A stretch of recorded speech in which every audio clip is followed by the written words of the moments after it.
Salam, hər vaxtınız xeyir olsun. Bugün sizlərlə zamanların uzlaşmasına aid bir sualın izahına baxacağıq.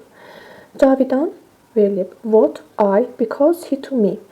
Deməli, belə bir şeydən yəqin ki, söhbət gedir ki, cümlənin birinci hissəsinə baxırıq, inkar verilib. Don't, doesn't, has, isn't, wasn't və s. Digər hissələrdə isə təsdiq də var, inkar da var. Mən baxardım ki, əgər Cavidan mənə başa düşmürsə, yəni o mənə qulaq asmayıb ki, məni başa düşmür, düzdürmü? Ona görə mən burada digər variantlardan əlavə D variantını götürə bilmirəm. Çünki burada is listening təsdiqlə verilir. Əlavə olaraq Cavidan tək mübtəda olduğuna görə biz burada don't istifadə edə bilmərik.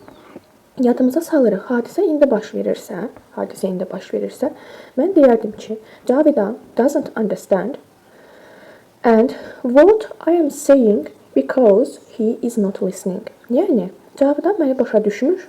Mən danışanda o məni dinləmirdi. Yəni, çünki mən danışanda o məni dinləmirdi. Nəyə görə burada understand ilə ing verməmişik? Çünki understand davam etdiyi zamanda ing-nin işlənə bilən feillərdən deyil. Əlavə olaraq burada has bitmiş zamandan keçmiş zamanlı, yəni indiki ilə keçmişi uyğunlaşması verilib ki, bu da bizə uyğun deyil. Yəni, hadisə hal-hazırda baş verirsə, yəni deyirəm ki, Cavidan məni başa düşmür, çünki o mənim dediklərimə qulaq asmır. Düzdür, ona görə biz burada götürəcəyik B bəndini.